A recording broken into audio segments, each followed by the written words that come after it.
Welcome to Dear Leaders Love Your People, the podcast that bridges the gap between what you need and what your team needs for you to be an even stronger leader. We're going to tackle topics like team culture, imposter syndrome, generational differences, but we're going to do all of that from the perspective that I think often gets overlooked. Your people's perspective, what they need from you. If you're wondering if this is like elementary school where we're passing notes between each other, yes, that is exactly what it's like, but we're not getting in trouble this time. That makes me your note passer and host, Brandy Sperling. I am a keynote speaker, writer, founder of Sage Culture Co., the learning and development company, and I am still the reigning goat of folding cootie catchers even to this day. In less than 20 minutes, we are going to make leadership development fun, actionable, and all about helping you connect and grow alongside your people. Wait, speaking of, I think you've got some mail. Let's dive into today's episode.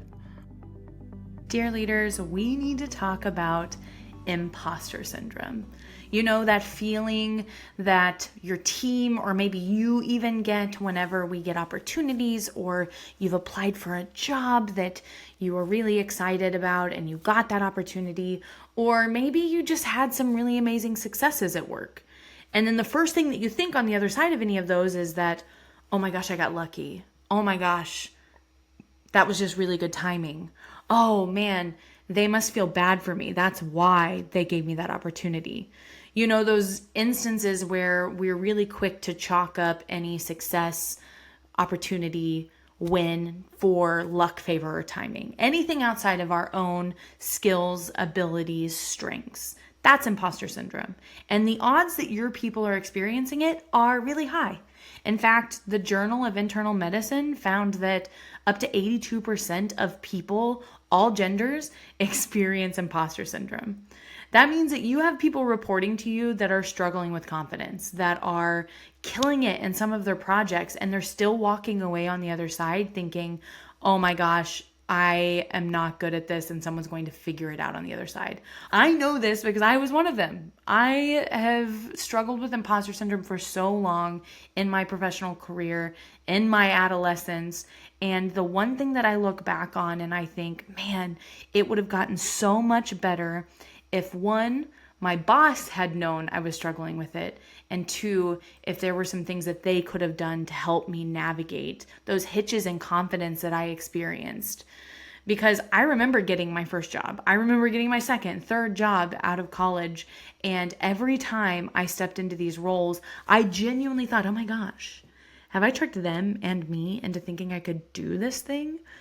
And truly, I hadn't. I hadn't tricked anyone, but there was just something about my brain, something that was going on internally that had me second guessing every single thing that I was doing, that was hindering my performance, hindering the way that I was showing up for my team, and ultimately driving a wedge for me into my relationships in the workplace. Because if I truly believed that I did not have the skills, the strengths, the experience, fill in the blank, to actually be a supporting and productive member on the team, then all of my energy was being funneled into one, trying to maintain whatever facade I thought got me the opportunity in the first place. I'm an actress, but I'm not that good of an actress, let's be honest. Kudos to that theater degree. Thank you, UCM. And that was impeding the relationships that I was building on my team. Because if I genuinely believed I was the weakest link, then I was constantly trying to overcompensate to make sure that my team didn't actually see it. If I was a fraud, if I was an imposter, then the goal is that nobody found out. And if your people are feeling that, then it's going to show up in their relationships. It's going to show up in the work that they're doing, whether we as leaders like it or not. And here's the thing. Let me clear this up right now. We are not talking about those moments where you aren't qualified to do something. I love to use this analogy of like, we're not talking about you sitting on an airplane and the stewardess is like, hey, everyone, we actually don't have a pilot. Is there anyone on this plane that could like fly a plane, and you sitting in, seat 12A, who have never flown a plane, but you have played a video game a couple of times with that little joystick, and that you're just like, I can do it. Pick me. I'll do that. That's not imposter syndrome. That's actually being an imposter. Okay. We are talking about the moments where your people are qualified to do the job, but they don't feel qualified. They don't feel like they've earned it. They don't feel like they have the strengths, capabilities, or experience to actually either do a good job, do the job itself, or celebrate the wins that they've experienced. Okay. Got it? Know the difference? Awesome. And I think that the big problem with imposter syndrome so often is that it just becomes an individual challenge. It becomes an individual conversation. We feel it internally, and those confidence issues we oftentimes leave up to the individual to navigate themselves. But as a leader, I would argue that that is such an easy, low-hanging coaching moment for you to lean into your team. Because if your team is experiencing imposter syndrome, there's always opportunities for you to be able to help change that narrative on the other side and create a space where your people reporting to you can see the evidence that tells them that they're not getting lucky, that tells them that this isn't about timing, this isn't about favor, this is about their own strengths, their own abilities, the hard work that they've put into this, and that's why they're getting the wins on the other side. But it takes some really intentional work from you to be able to do that. In fact, I love this example. If you have seen The Office, this is such a good example of what a leader can do in terms of confidence. Pam Beesly is the receptionist for Dunder Mifflin, which is the company that the show The Office is centered around. And she is an artist. She is an artist as well and ends up taking these classes, enters into a art show and ends up putting up some of her work in the art show. She tells everyone in her office that she's doing it. She puts herself out there and she invites people to this art show knowing like, oh my gosh, my art's not that great. So anyway, only a few people show up to this art show, two of which talk very poorly about her art, and she overhears it, and she obviously is struggling with confidence already, and that kind of sinks her down lower. But the other person that shows up is her boss, Michael Scott. Michael Scott shows up, and what does he say? He's like, I am so proud of you. This is amazing. This is making me tear up even just recounting this. This is amazing. I want to buy this. And in that moment, you see Pam's reaction and how important it was that her boss, one, that anyone was there, but two, that her boss instilled this confidence in her that she didn't have in herself. And as quirky and maybe problematic as The Office is, it's such a good picture of a boss's role in terms of building confidence in their people. The last corporate job I had, I needed a Michael Scott moment in that job. I needed someone to come up to me and say, this is so good. Because whenever I got hired, I was hired as a learning and development professional. And I was hired because really my background kind of culminated to being a good fit for this role. I didn't have necessarily this is what I did and this is why it would make me a good fit. I've done this exact job before. I didn't have that. And so stepping into this role where I was surrounded by all of these people that seemed to be so qualified, and yet here I was feeling super lucky that I got the role, but also incredibly underqualified. I was begging for these moments of someone tell me I'm on the right track, because all I was feeling was, man, I'm an outlier here. Man, there is no way that I am a good fit for this because I don't have the experience that everybody else has. I needed that Michael Scott moment of, this is such a good drawing. Let me buy it from you. And that's what I want to give to you. That's what we, the people reporting to you, need. We need that very rare, amazing Michael Scott moment that says, hey, I believe in you. Hey, you're on the right track. And that's what I want to help give you, is two simple ways that you could help rewrite imposter syndrome in your team, whether or not you realize they're struggling with it or not. First things first, You got to get better at praising your people. And I'm not talking about like, you're doing so good, sweetie, like that, Mean Girls moment, like, you're doing great, sweetie. No, that's not the moment I'm talking about. I'm talking about getting really good at telling your people when you see something in them that is working, when you see something they're doing that is getting them a really good return on investment, whether that's a way that they're approaching their work, whether that's the strengths that they're using in a specific moment, whether that's fill in the blank. There's something that your team is doing that they're doing well that we want them to do again, and that's what we should be praising.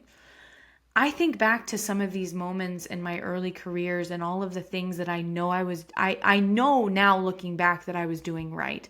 But in that moment, I didn't know that I was doing right. And I didn't know was a good use of my skills or was a good use of my time or fill in the blank. And those were the moments that my imposter syndrome needed that information the most. Because without them, I was just throwing spaghetti on a wall. I was trying to keep up this facade that, man, I am the fraud in this team and there is no way that this is right, but I'm just going to keep doing it.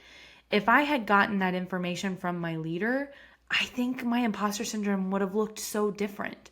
So that's the first way that you can help, is getting really good at praising your people. Asking yourself before you go into a one-on-one, what did I notice that this person did well in the last week that I actually have intentional praise on? Not, man, you're doing so well at your job. It's, this is what I noticed went well. This is why it was good. And this is why you should keep doing it. Because that's evidence that your people are going to be able to lean on in the moments that imposter syndrome kind of sneaks into their day.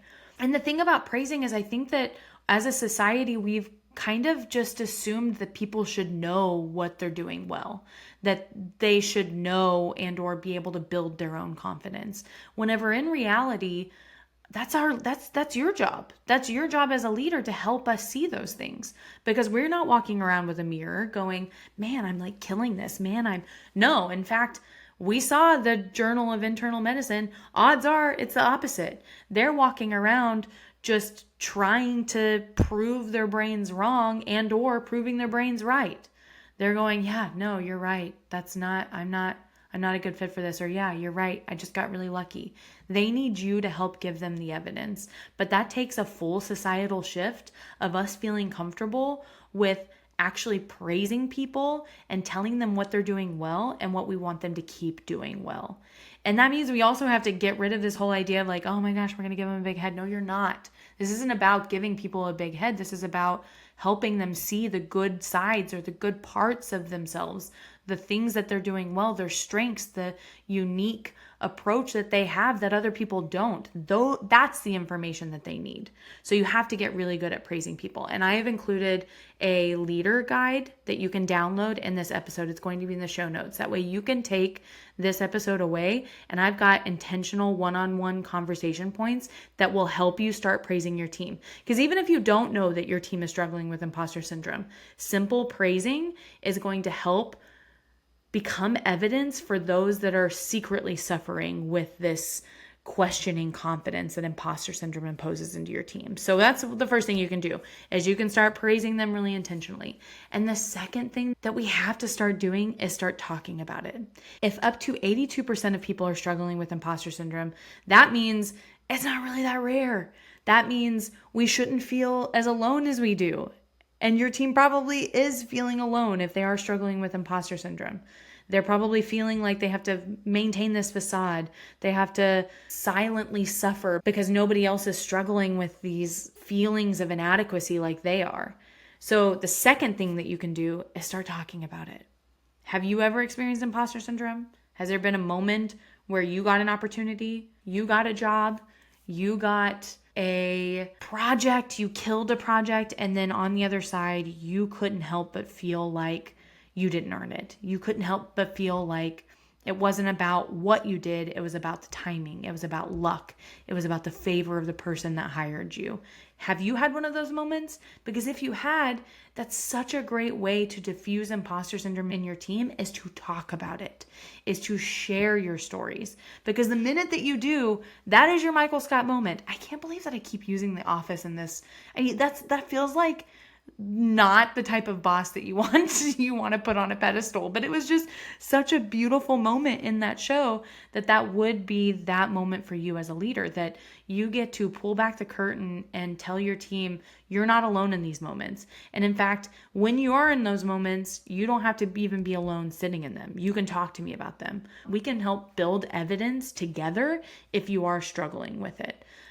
I think that reminding your team that they're not on an island, that confidence isn't always innately just built inside of us. It's actually built in community. It's confidence is what happens whenever we walk alongside each other and we get to see the really amazing things that we're all doing. We get to point them out to each other, and we get to know that not every single person is riding this roller coaster high all the time. In fact, many times, odds are, we're all struggling with confidence in one moment or another. And so being able to have that conversation and opening that door for your team to come to you in those moments is one of the best things that you can do for imposter syndrome. So I have included a leader guide that's got both of these ways that you can start having these conversations on your team, that you can start supporting your team through these fraudy feelings that happen when imposter syndrome rears its ugly head. And it's not if it rears, it's when it rears its ugly head in your team. And it matters because I think so often we talk about the individual effect that imposter syndrome has, but imposter syndrome is affecting your team's productivity.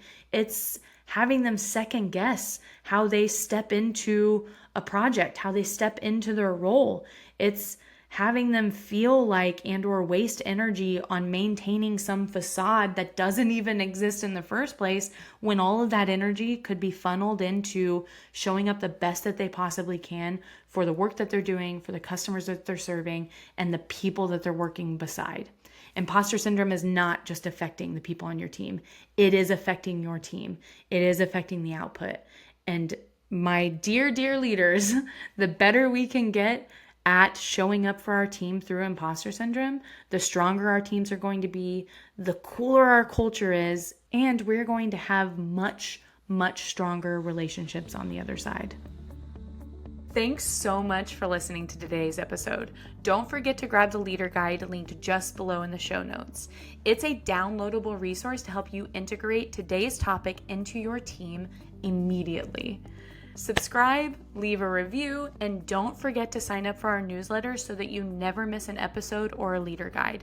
They're dropped directly into your inbox. Until next time, dear leaders, let's love our people, shall we?